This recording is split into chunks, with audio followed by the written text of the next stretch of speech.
Dude, there's double air dash. Okay, I think I say it better in the actual episode, everyone. Thanks for tuning in and joining us. As always, you guys rock, and we know it's been a hard time for everyone, especially with the coronavirus being shut in. We just hope that the podcast can help you get through an hour of your day. It's a great episode. We talk a little Doom Eternal. I mean, a little. And some Code Vein. DJ Max would geek out on it. And of course, we talk some anime like we ain't never talked anime before. Darlene and FRANXX brought out a side of us that we don't want to. Okay, I'm kidding. It's a great show, everyone. We hope that you enjoy it. Remember, you can follow us on Twitter and Instagram at UGP_cast. And also, we do have a YouTube. So remember, Unknown Games Podcast. Just look us up. And don't forget to leave a 5-star review on iTunes or your podcast place, that wherever you're listening to us. And tell your friends, family, dogs, pigeons, cats, and your long-lost relative that there's a new gaming podcast in town. We hope you enjoy the show, everyone, and thanks again.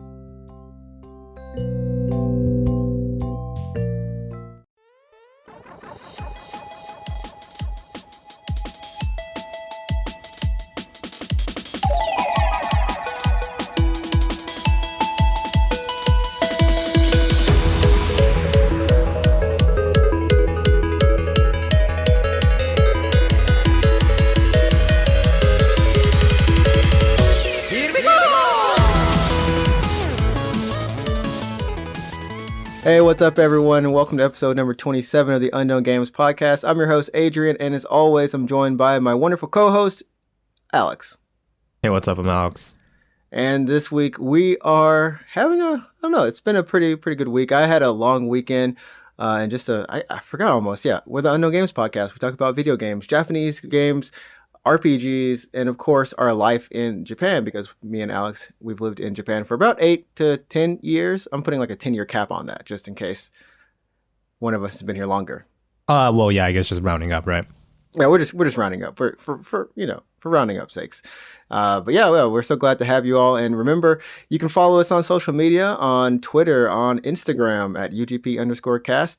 And yeah, check out our YouTube channel at the Unknown Games Podcast. Just look it up. We've got some cool things on the channel. We're going to be uploading some more cool things. I actually meant to ask Alex before the show, but I forgot. You know, Steam is actually giving away free copies of Tomb Raider. Oh, yeah. And yeah, Temple of Osiris as well. I actually own Tomb Raider already. I mentioned it real briefly in like last week's episode, but yeah, you play with mouse and keyboard on that. Yeah. Yeah. But I own it. I don't own the other one, but I'm not too interested in that one. So you should get it. We can play it together. It's you know, if it I was kind of interested in the Temple of Osiris, like when it was first, like when they first came out, like it was years ago, you know. Not anything just like it blew my mind away or anything, just, you know, just this fun little co-op game. So anyways, maybe one day we'll stream it we'll record it together, you know. Sure. Anyways. Yeah. One of the two. But today it's going to be a pretty short show. Nothing too long per se that I can think of. We've been playing a little bit of the same games that we were playing beforehand. I'm still continuing with Neo, and I've been dabbling a little bit more in DJ Max, which I haven't played for a millennia. Okay. 1,000 years. 1,000 years. I haven't played it for 1,000 years. That's my true age, everyone. And I know that Alex is still playing a little bit of Tokyo Mirage Sessions, almost to the end of that. And then I think he might be playing another game. But so, that'll be the first segment. And in the second half of the show, I know the PlayStation 5 had its GDC unveiling talk conference thing, which is pretty, that was an interesting reveal. And a couple other things in news. So that's going to be it for the show. Not like now, but you know, everyone. All right. See you next week, everyone. I just ended the show in 5 minutes. That's the fastest show we're ever going to have, everyone. And we'll see you next week on the, no. So we're going to jump to the games we play. Alex, tell me a little bit about, I think you also, that's what Code Vein. You jumped back into Code Vein. Yeah. So I went to go finish it. So here's the thing. So Doom Eternal came out on the 20th, right? Yes. I was like this. I was so close to getting, I was like literally like on the Steam like checkout page. Okay. And then I was like, oh, you know what? I was like, I can't, like, I have so many games to play. Like, I really don't want to add like more stuff to a backlog, even though I know it's a good game and I know I'm going to enjoy it. Right. So I went and I jumped back into Code Vein.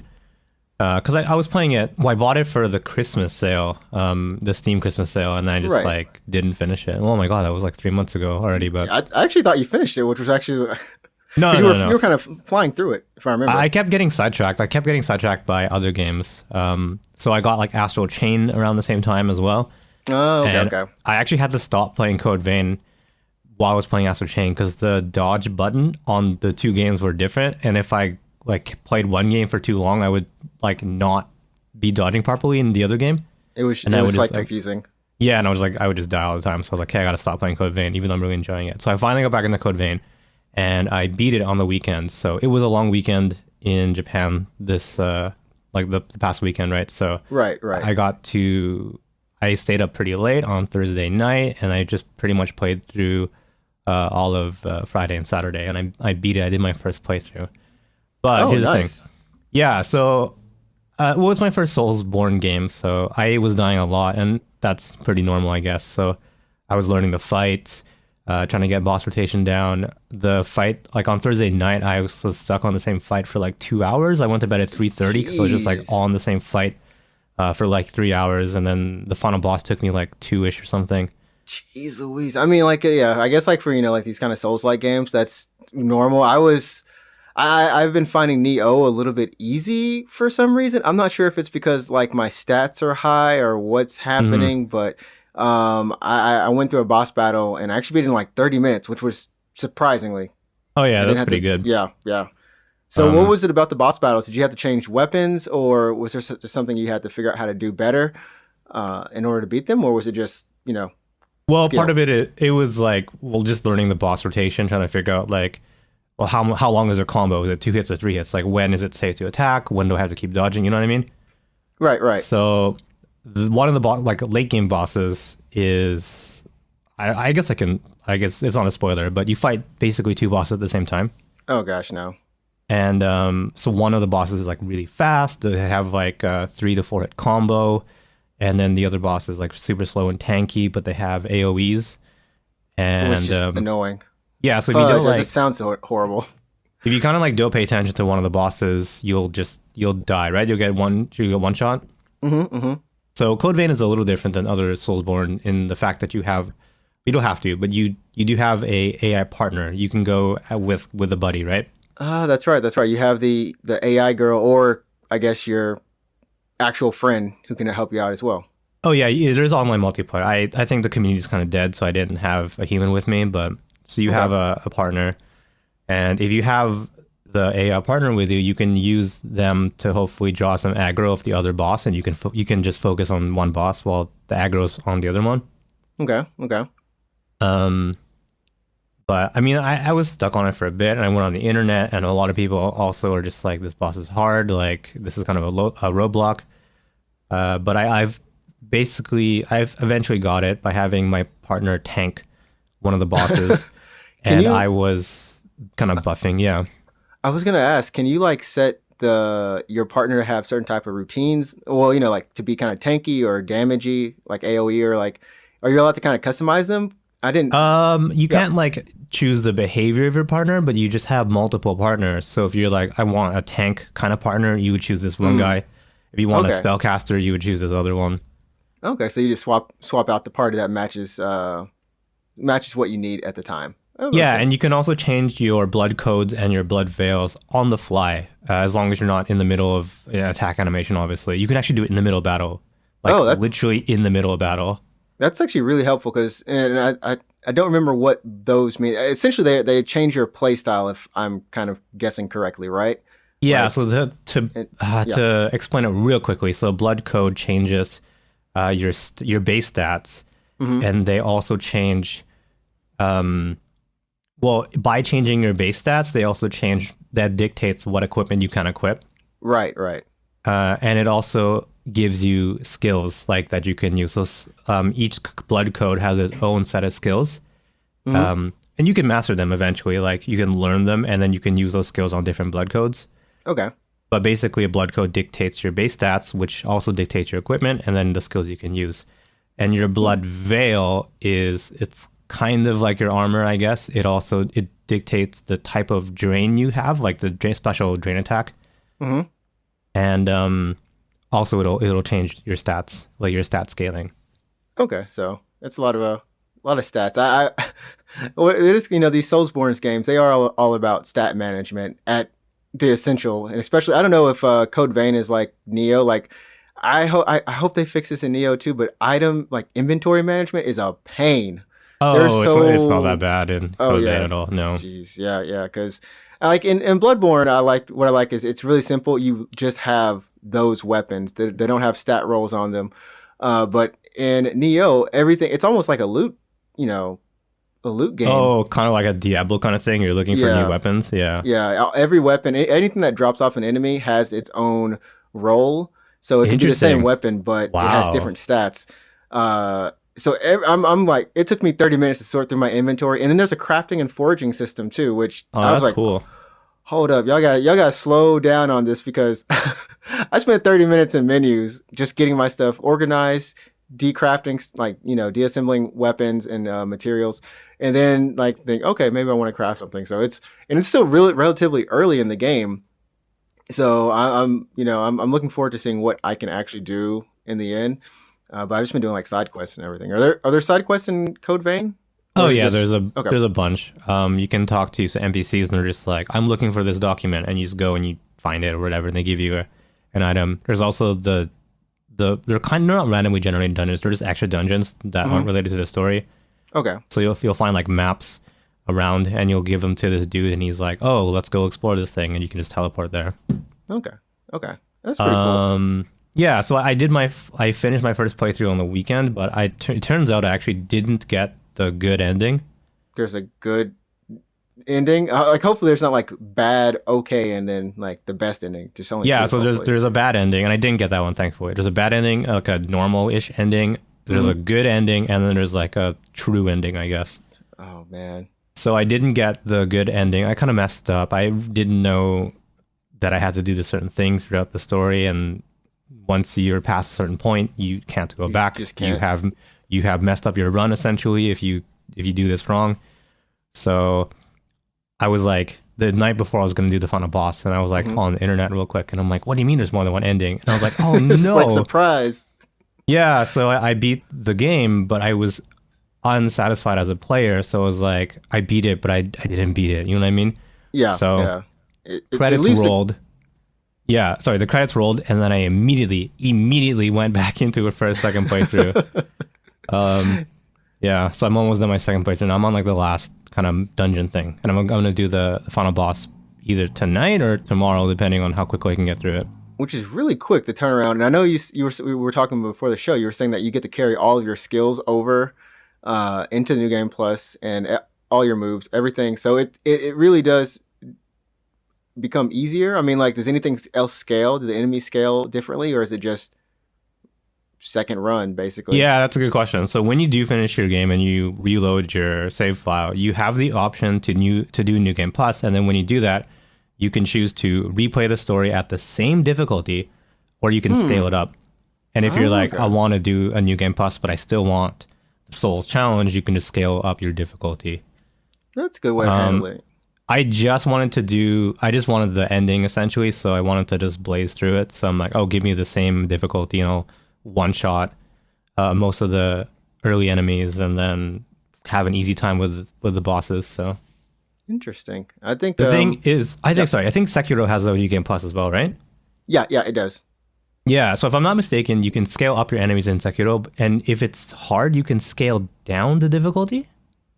Oh, I'm not sure. It would be nice to have like a scale down, like just at a save point. If you feel like it's too hard, just scale it back down um, instead of being Yeah. locked in, like some games will Yeah. make you do. So the thing about Code Vein New Game Plus is if you choose to scale up, Mhm. you're locked at that difficulty. Oh. You can never scale down. So basically, every time you do a New Game Plus, because you can do it repeatedly, Okay. every time you do New Game Plus, you can choose to scale up. So you can scale up, and then you can scale up again, and then you can scale up again, and you can just basically make the game harder and harder and harder. But the thing is like once you scale up even once, you can never return to normal difficulty. Oh my word! So the next time that you actually, so say you finish it on the scaled up version, you only have scaled up currently that you're playing, or scale up again. Exactly. Oh Yeah. my goodness, that's that's monstrous. So it's like, but I just wanted to just, wow. Okay. Well, that's a thing. I don't know how Neo is going to be when I finish it. Truth be told, like when I finish Neo, I probably won't play it again. I'm just going to go straight to Neo 2. I mean, just from the demo that I did play, Neo 2 definitely is better than the first game. Like everything just feels tighter. It feels like they learned a lot more lessons in the combat, Hmm. and added more things to make it deeper. It's Yeah, and like I was saying, I'm not really sure why it feels so easy right now. I'm still at the beginning of the game, like the second stage essentially, and I've done all the little side quests up until then. So I'm kind of trying to figure out like what's happening. I should the rank for like the level for the missions I'm on are like 15, and I'm like level 29 right now. Oh, So that's ridiculous. What happened? I don't know. I was just fighting everything. That's it. Okay, well, I think that's what happened too. I just fought Uh, everything, and that's it. So I'm just like, okay, well, I mean, it doesn't matter what your level is completely in these type of games because they'll still kill you. yeah, I know. I'm experiencing that as well. Even in Covey, I'm doing a new game plus on the same difficulty, Mm-hmm, mm-hmm. and if you're careless, even if you're careless for a moment, you'll still die. They'll still mess you up. Like two enemies, Yeah. don't take them for granted. They will still combo you, and you will still drop like a fly. Yeah, yeah. I didn't play the scaled up difficulty, like I said, and I was just on the interwebs. And apparently, if you scale up even just once, the first enemy you meet, he'll do times 6 damage. All right, no, that's not fun. It's like crazy. I That's think not even fun. That says they have broke. like the same health, I think, but they just do so much more damage. Oh my word. Well, I guess it's an opportunity for you to invest everything in whatever is like your life, um, your health. That second run. If you didn't do it the first time, just keep on plugging stuff into health if it's giving you a hard time. Um, but yeah, that's cool. You have to let me know what the true ending is for the next podcast. Let us all know so no one has to Yeah. suffer through. Well, just don't mess up like I did, and like you'll be fine. Because I honestly only intended to play through the game once. I was like, I'm done Code Vein. Time to move on to Doom, get ready for F7 or whatever, right?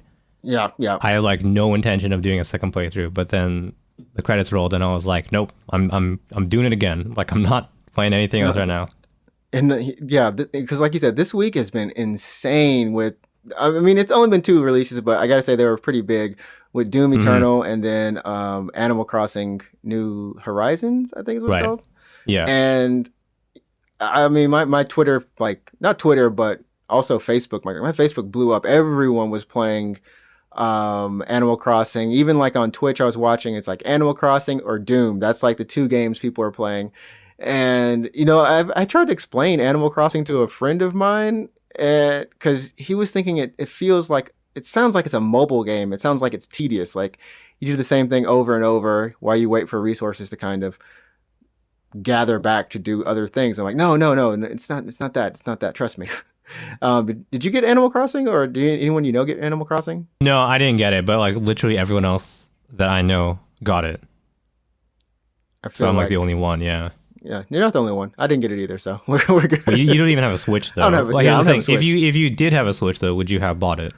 Um, like this one seems like the one to get, like, because before this we had like, what was it, the camping one on the mobile version, and I tried a little bit of that, Pocket Camp or whatever, which right? was Yeah. garbage. Or Did you try the last actual one, the one on 3DS? I didn't. I heard that was No, good. okay. Like they're all pretty good, and I've had friends that play them. So I'm like, what was kind of cool, at least about the mobile one, is that at least the dialogue, that kind of stuff was intact. So like I understood like why people like Animal Crossing for the characters too. Like the gameplay is whatever. It is what it is. But what's fun is just living the life and customizing and meeting all the animals and talking to them. And I had fun with that aspect. So I can only imagine like how a full on Animal Crossing feels. Hmm. So I would I would Yeah. I would kind of like to, if I had a Switch. Taking Um. donations, chat. Not chat, Yeah. audience, listeners. Well, I'm Yeah. taking donations. Well, speaking of which, yeah, if you want to donate to us, you can head to our Anchor page at anchor.fm/UGPcast and actually donate to us. Oh man, I forgot about that function. We Yeah. should just we should just make a sponsor break that's not even like sponsored not an by actual Anchor. sponsor. Yeah. It's just like us begging begging for money. Yeah. It's us like we need another place to podcast because we like to podcast together in the same room. Help Yeah. pay the fees. Do you know those like fees. really sad like sponsored child ads around Christmas time?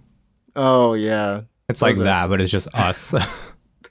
Oh man, gosh, yeah. So that Animal Crossing.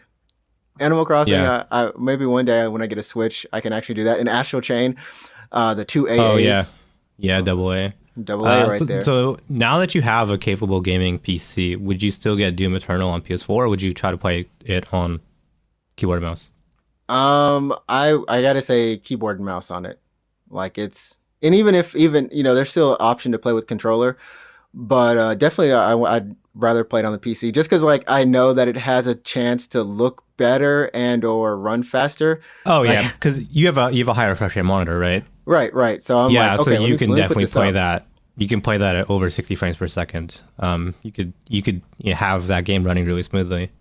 Because I don't even have a PS4 Pro, so it's overall I've kind of gotten a little bit more comfortable, and Neo has definitely been, I guess, the game to kind of break me in even more into PC gaming, or at least getting comfortable just sitting here in front of my monitor as opposed to my TV for 2 or 3 hours at a time. And Metal Gear Rising was also that too. So I've been enjoying gaming on PC, and I kind of weigh my options now. It's like, okay, do I want to buy it here or get it there? But yeah, I will say over the weekend I did buy DJ Max Respect. I think right. It just came out. I think it was 2 weeks ago, like March 13th or something like that. But I finally broke down, decided to get it. I've been a huge fan of the DJ Max series since Portable 1 on PlayStation Portable. Right, PSP. On PSP, I've played the 1, 2, Black Square, Quasiquai, crap. There's Portable Third, which was really good too.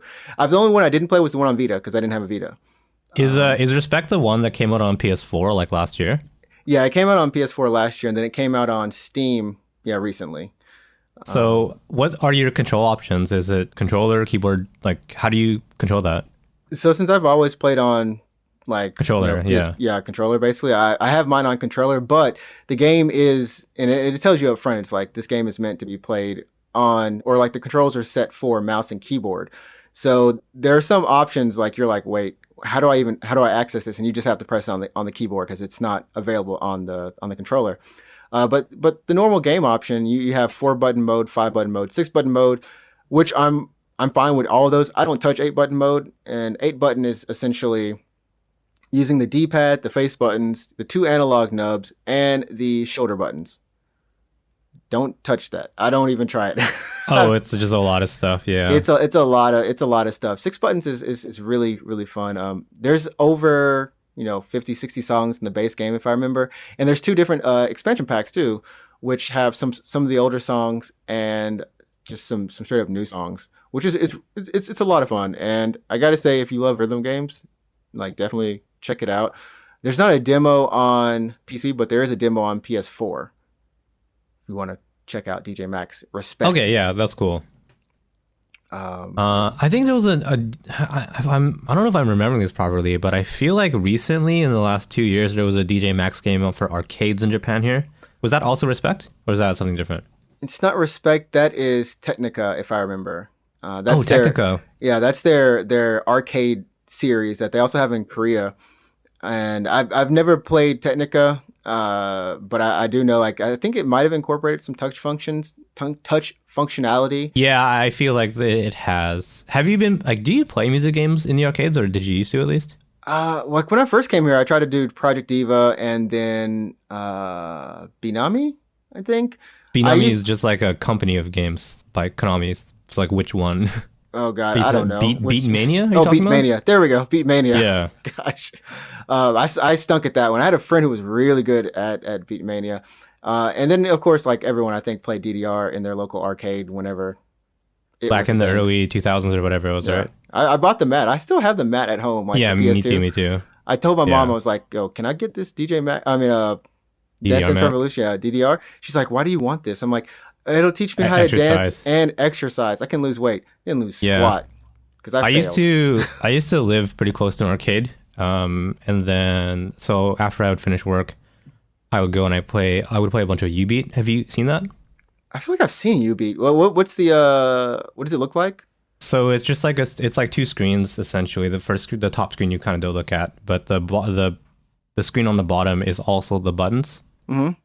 So it's like a grid of buttons, and each quadrant, I guess not quadrant, sorry. Yes, yes. Yeah, the button would fill up, or it would have a timer, and you would tap the button. Yes, U-Beat's fun. Yeah, so I put a lot of UB, and then when Sound Voltex came out in 2014, 2013, I was playing a lot of Sound Voltex, which is kind of similar to Beatmania a little bit. So you have like two sets of buttons, and then you also have two like analog knobs, I guess. And then turning the analog knob would be it's hard to explain. It's kind of like it's not like a freeze arrow, but you would have to turn the knob where obviously it told you to. It was pretty fun. Direction. Yeah, DJ Max has it's kind of like to simulate kind of like a record, not screech, but like the record turn. At least in DJ Max, that's kind of what it is.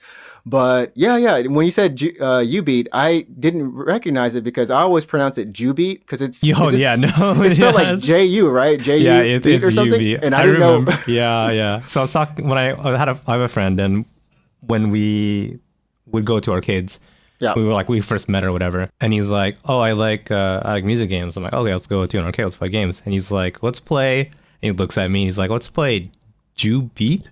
I'm like, "No, that's something else, man. You don't want that one." I was but it's fun. Like when you see like a good player playing Ju-Beat, because I could play it like the medium difficulty on it. It's a lot of fun. I think it's was it 3x3 grid?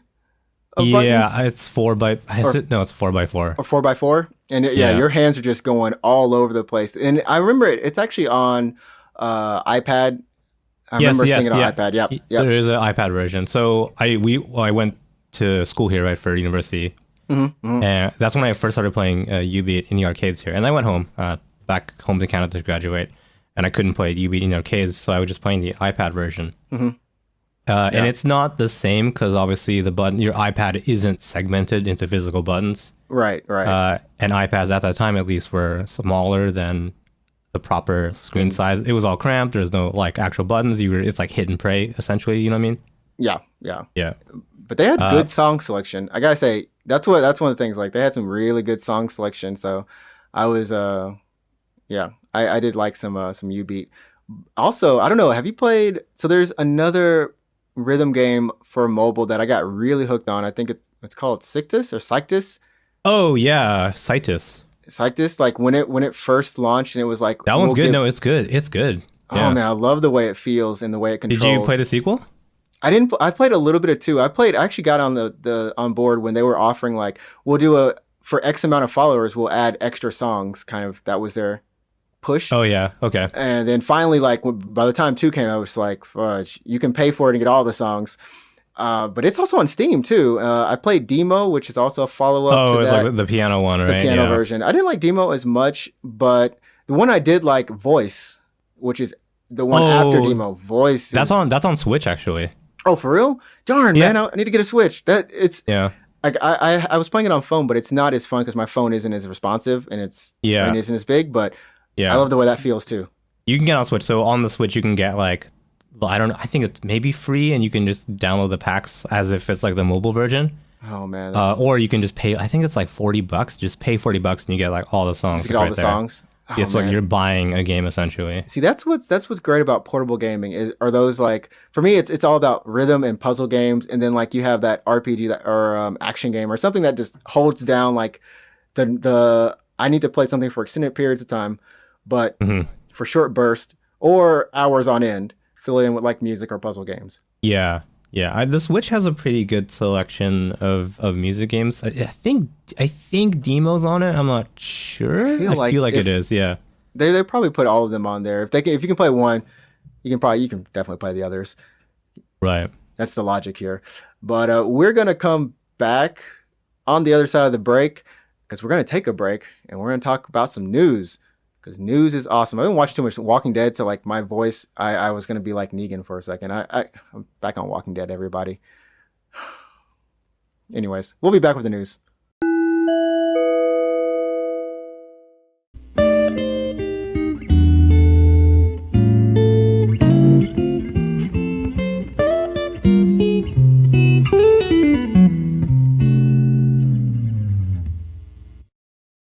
And welcome back to the show, from the break.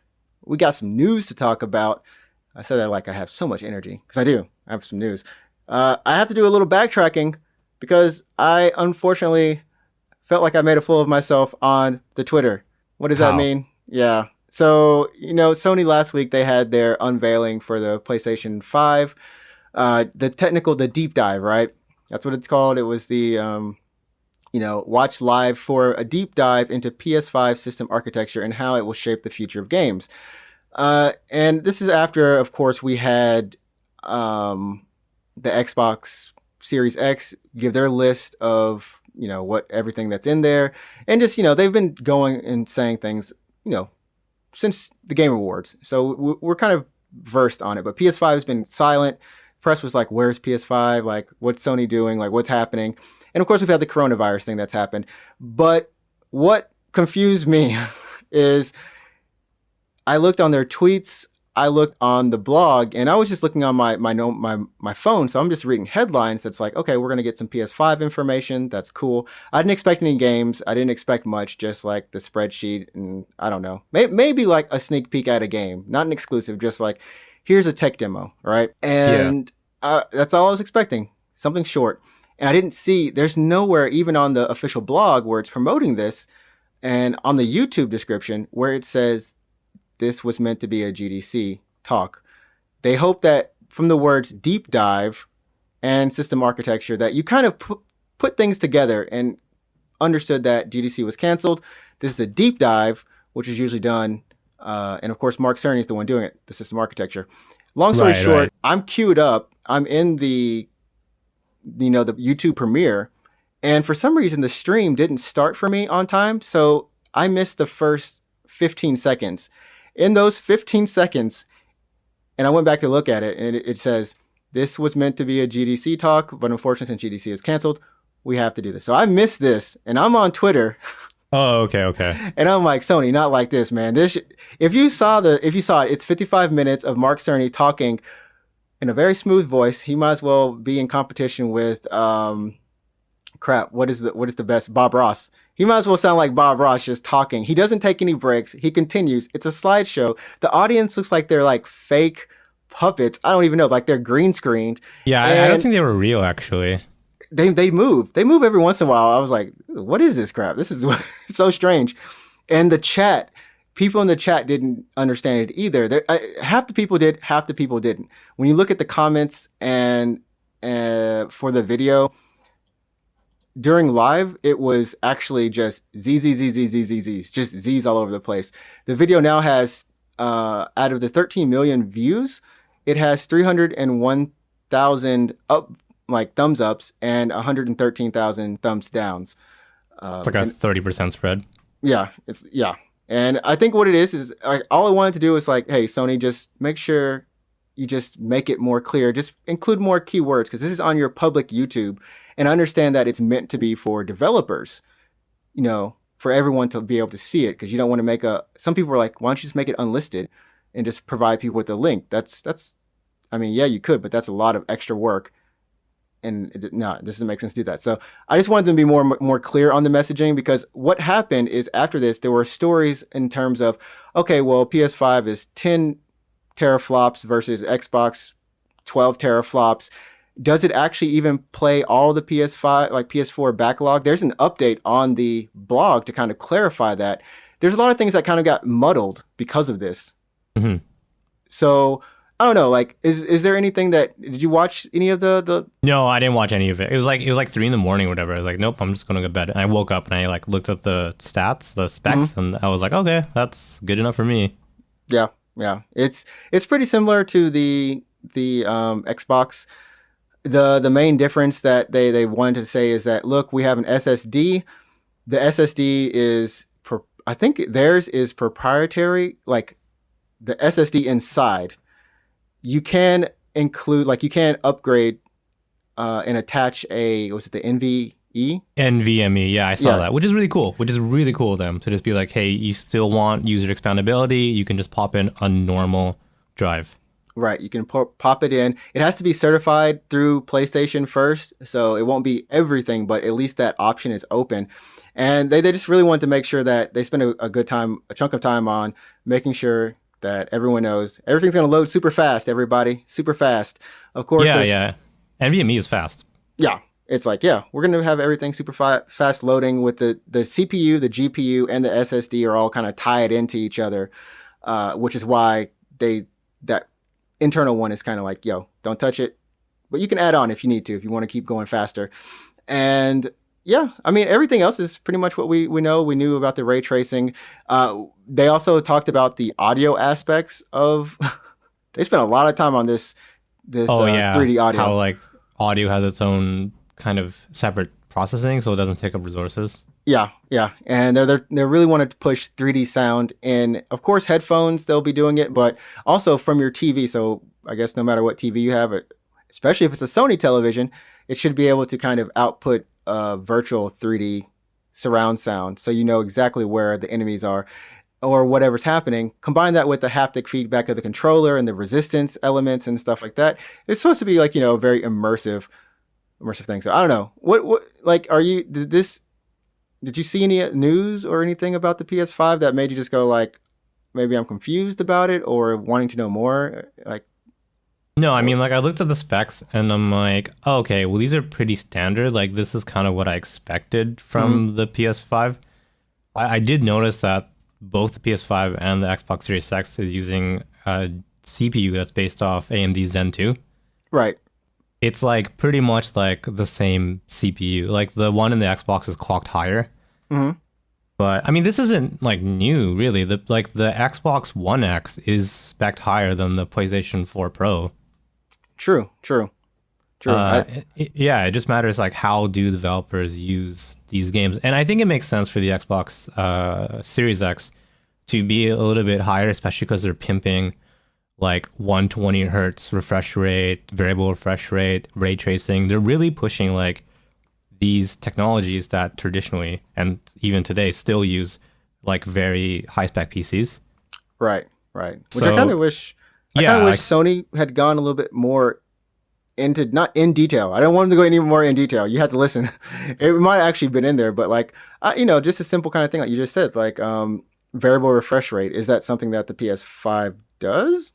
I would hope so, because like the fact that the Xbox Series X is just like, hey, we have like these super cool features that traditionally up until now have only been available to PC gamers. Or PC, right? Just the fact that Microsoft can be like, oh, we're bringing variable refresh rate, high refresh rate to the masses. You can enjoy it now if you have a capable monitor.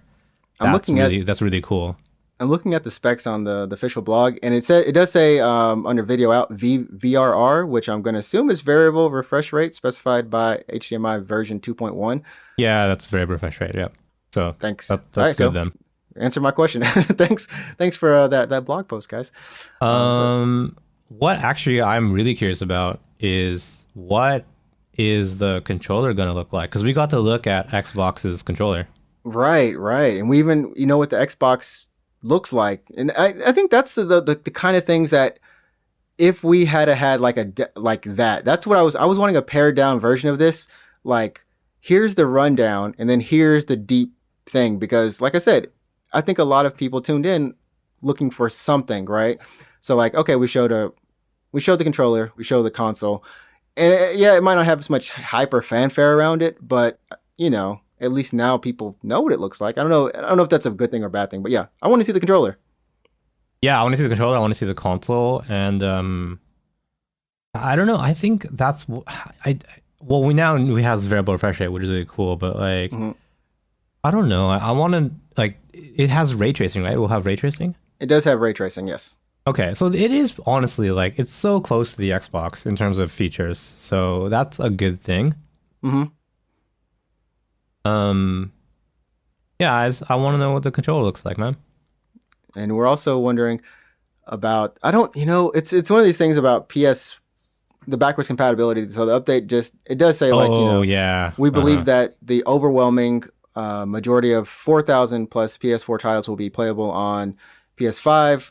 And then of course, like the top most played, those will definitely be played playable on PS5, PS4 titles.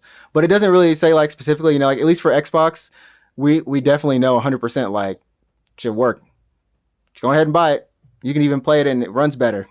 Yeah, that's what I was like.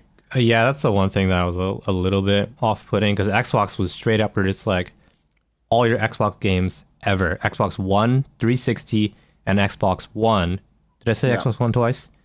Anyways, you know what I mean. First so gen many Xbox, yeah. there's so many Xboxes now. So first gen Xbox 360 and then Xbox One, like they'll all play on the Series X. And Sony was like, "Oh, PS4 backwards compatibility, it's all good." And we don't know PS1, but then they're like, "Oh, PS2. like it might not work. I don't know." I feel like it's powerful enough. Like the console's powerful enough to probably emulate PS2 and especially PS1. Yeah, I feel like if they would just do PS1, PS2, I don't think anyone's expecting them to do PS3. Like we all know that architecture just doesn't. It's fun. Weird. Yeah, it's weird. Just bump it, and that's cool. That's what PS Now can be for, you know, and that's what it is for. But I think, you know, with all these different things, I just wish the messaging and their marketing for it was more clear, because this was a lot of people, they heard, you know, like I said, PS5 was Ghost, and then, hey, we got PS5. Here's some news about it. And it just was a little confusing for some people, but I do understand both sides. They did say at the beginning, yo, this is GDC, and probably some other places. So there's two sides of the argument, but overall, that's PS5. Yeah, hopefully we'll see more at not E3. Yeah, like the wonderful Corona is still in full effect, as we know, and something else that's kind of, you know, taking full effect with that is, of course, Final Fantasy VII Remake being, in terms of like physical release copies. They put out a statement on their Twitter, the official Final Fantasy VII Twitter from Square Enix. As you may have seen earlier this week, we shared the news that the COVID-19 pandemic is increasingly likely to affect the distribution and retail landscape in Europe, Australia, and the Americas at launch on April 10th. So there's nothing else after that. They're going to, you know, release some updates if they have some, a little bit, probably by the time this podcast goes up. And they're still saying that, hey, we want to release this on April 10th. Everyone stay safe, stay cool. So I don't know. Like, I do have a friend who's like, yeah, I pre-ordered my copy at GameStop. He's like, what's gonna happen? Because GameStop is now closing all of their physical stores, like all of their stores across the U.S. until I think the end of March or sometime in April. Sometime in April when FF7 comes out. So he's like, do I just buy it digitally? Like, does my pre-order change? Like, what's happening? Yeah, I'm hoping that, well, I don't know, like how many copies are supposed to go out across overseas? Probably a lot, right? It's probably a lot, yeah. But I think Japan is safe, which is good because that's where I am. It's like, yeah, Japan is totally fine. Japan's like, it's gravy. You can get it at 7-Eleven. Yeah. You can pick it up at the 7. Yeah. Have you ever pre-ordered a game at 7-Eleven? No, I almost thought about it because I walked by I have, yeah. It's so weird because like you're you pre-order online and then you go to the 7 to pay, right? Or is it you actually like No, this was like 9 years ago. I actually went to 7-Eleven and I was like, I want to pre-order Pokemon Black and White or Black or whatever it was. Well, I got Black, but yeah. So I was like, I want to pre-order Pokemon. And then the lady was just like, okay, one copy of Pokemon. And then I pre-ordered Pokemon at a convenience store. It's so weird. It sounds weird. I mean, you can, you know, buy gift cards similar to how GameStop has, like, they're not gift cards, but like the card with the digital code on them. They do sell those at GameStop, especially for Pokemon. I have noticed that there are always like, you know, Nintendo titles. Tied in. I like pre-ordered like a physical copy. Like I went back to 7-Eleven to get my physical copy of Pokemon. I'm not kidding. Oh man. I don't know if they still do it, but at least at the time in 2010, you could get physical games, certain games that's at a convenience store. Oh my word. It's convenience stores here, man. Get your mail, pay your bills. Yeah, you can do everything at a convenience store. Yeah. You can finish your banking there. You can ship packages from the major ones. Yeah. I don't know if you can ship like international, but you can definitely ship like domestic, yeah. Domestic, like. And you can also, like, on Amazon.co.jp, you can specify a convenience store as your delivery address. You know, I noticed Steam, you're able to do it too. Yeah, you can. you can pay for stuff at a convenience store for Steam. So you can buy games on Steam, and then they just wait for you to go to a convenience store to pay it, and then they get added to your library. It's insane. Like, it's so weird. The convenience stores are so convenient, man. They're so convenient. But yeah, I don't think I have too much other stuff in news. I didn't really find much. It's been kind of a calm weekend. I think it's been well, it's not a calm time around the world, but calm in the sense that no one's able to do much. Some people are just maybe doing stuff, and yeah. I'm just playing games, so I'm looking forward to finishing up Code Vein again. I really might get Doom. It looks good. I know it is good. You should grab it, man. I saw a stream. It's good. It looks crazy. I know. It just looks like so much fun. Dude, the platforming in it is like, like Doom 2016. The platforming was kind of like, it kind of sucked. It kind of sucked. There's an air dash in this one. There's an air dash. Dude, there's double air dash. Oh my god, so crazy! Like freaking like that jump. Sounds so much. Oh, and I think your shotgun secondary is like a grappling hook or something. Yeah. It's insane. There's like climbing and traversal. Like I'm sitting here like stuff like in Doom 2016 that would make me just like I don't feel comfortable jumping on this ledge, like jumping from ledge to ledge. I feel like I have the tool set to kind of do it now. And it's just like it's so arcadey looking now. It's so I know. Oh yeah, the HUD just looks like an 80s neon like thing. Oh man, it's so good. So man, it's gonna be good. Like it's a good time to play some games. I don't know if you're watching any anime. New season's about to start. I need to check out what's gonna be playing. I started the new Trigger anime, BNA, Brand New Animal. Oh yeah, how's that? It's interesting. Like it really does have a somewhat Promare look to it, which was the movie that they did. But it's really stylized. Of course, it's coming from the guys that did Gurren Lagann and Kill la Kill, if I remember. Like it's that team up, that classic team up where everyone's like, "Oh shit, it's the A team." If not, then you get Darling and FRANXX, and if not, then you get SSS Gridman. So that's like B and C team. That's one of my friends said. Okay, yeah, you didn't like Gridman, I'm guessing. Gridman was alright. I did not hate Gridman. I didn't finish it. I tried, and I just didn't finish it. I liked certain parts of it. The one I just didn't like how I didn't like some of the characters, but yeah. I still do like one that a lot of people have forgotten about, which, oh man, Kizeniber. I don't know if I even said it because it sounds like I'm saying Kizena every time, but it's like it really does. Yeah, Kizeniber, I think it's what it's called. But yeah, that junk was good. It's underrated. But it got weird at the end. Like any other Trigger anime. Freaking got weird at the end. You either go to space or you just start flipping out with spirals. Did you watch Darling in the Franxx? Yeah. Watched Darling in the Franxx. Did you like it? I literally referred to it just tripped out at the end with going into space. Yeah, it was pretty weird, yeah. I think Darling in the Franxx is like is half. First half is good. Second half is there are some good episodes in the second half, but I think I like the first half the most. Okay, up until the point where they like, I saw it like 2 years ago, but like where they have that big battle and then they find that giant like enemy. Yeah. And then they like end up going like, what is it, like underground or something? And they find the dragon stuff. They should have just stopped. Just stop there. That's when like when beyond that point it gets weird, and they're like, okay, let's just like, oh man, what are you guys doing? When you're just like, yo, Trigger, this is we're gonna have to pass up this. I mean, it to me, Trigger is like, Platinum Games, right? Sometimes you need to reel back in. You need someone to reel them back in. If not, they about to go crazy. Fighting arms and shit. I like Darling in the Franxx. Like I liked the first half of it. It was really good, and it kind of set up a lot of mystery where it's they had good characters too. Like I liked a lot of the characters. Like why are all the adults in that world like brain dead or something? Like what is weird? Like what this world is bizarre. Like why do they stumble upon these human like ruins? Right where they pass by that movie theater. Mm-hmm. And it's like yeah, that was it's like a good normal episode. society. Yeah, it's really cool. They do set up this world that has a lot of mystery in it. I think it keeps the viewer that's just like a little bit hooked. It's like, what's wrong with this world? Like, I want to see more of this. And then they start to build up like the mystery. They slowly reveal like something's wrong with the adults. Something has gone wrong on this planet. And there's a good episode with the kids, because like kids don't become adults or they don't want to become adults. And there's an episode where Homeboy's like, line.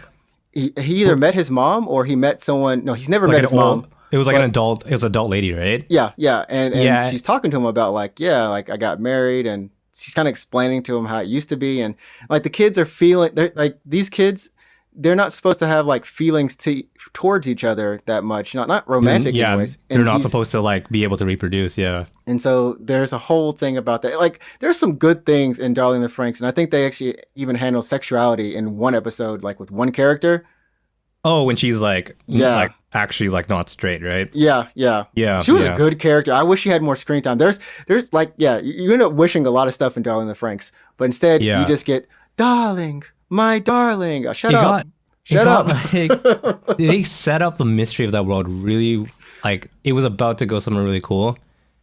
Like, do you remember it was past the halfway point where they cut open one of the enemies and then like this humanoid falls out of it? Yeah. So it's like, are we actually just fighting humans? Like, what's happening here? And then it just goes off the deep end, and then it gets even worse off the deep end. Like the last 2 episodes, I'm like, what? Oh, the last 2 episodes, drifting in space, drifting. I'm like, man, you guys, like, what? Like, I wish this series time skip. Gone down this direction. I feel like they should have ended season 1 after the big battle, that really big battle. End season 1 there, and then like flesh out season 2. Like have time to bring together a really nice world in the second season. Like, don't push everything into one season.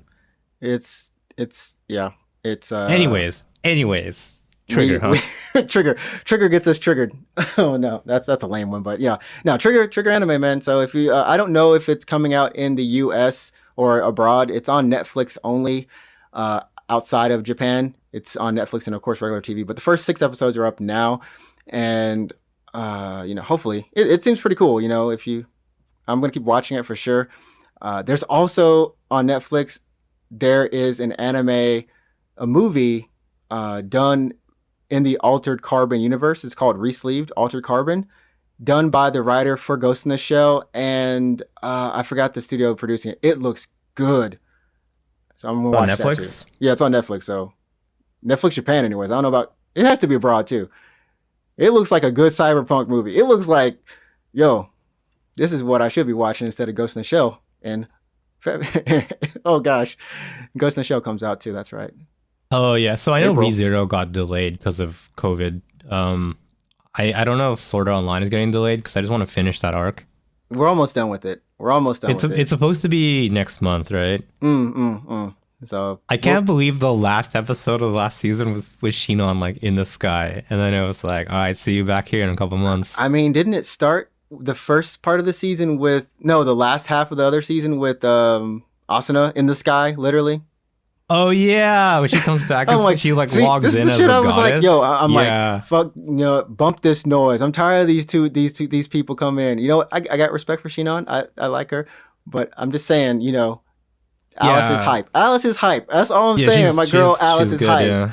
I don't need the rest of the harem to be in there. I don't need the rest of the dream team. No, I want his harem to get like comically big. It's already comically big. It's already comically big. I want it to get anyone who can include their own sister in, like their own little sister in their harem. Like what in the world is this? Do you remember like it was this season where like he's like brain spoilers. He's like brain dead, right? And then like all the women they assemble.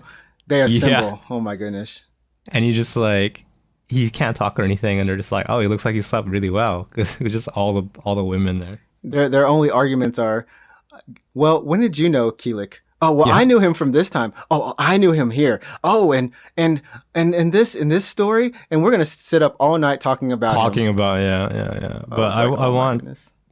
I mean, it can't be. How long is the last part of this arc? It can't be too long, right? It feels like it's about 12 more episodes, right? It's got to be wrapping up. Like, it feels like it could wrap it up in like 2 episodes. Like, just go to the altar, and it's like just go there, kill homeboy, or figure out what happens, go back to the real world. Yeah, it's Death Gun, right? Death Gun is coming back. Yeah, because which is annoying.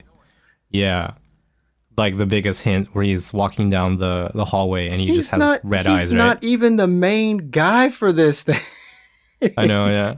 So, it's like a side mission. It's a side mission that's not, everyone's like, fuck is this? And Shinon's like, oh shit, we gonna about to like the only two people in this world are gonna actually know who he really is.